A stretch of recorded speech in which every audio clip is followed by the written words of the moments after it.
You ask Tiger to solve. This deals with linear equations with one unknown. The final result is y equals 11. Let's solve it step by step. Simplify the expression. Group like terms. Simplify the arithmetic. Group all constants on the right side of the equation.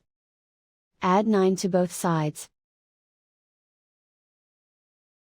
Simplify the arithmetic.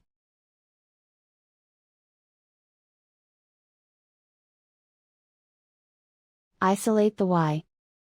Divide both sides by 9. Simplify the fraction. Find the greatest common factor of the numerator and denominator. Factor out and cancel the greatest common factor. And so the final result is y equals 11.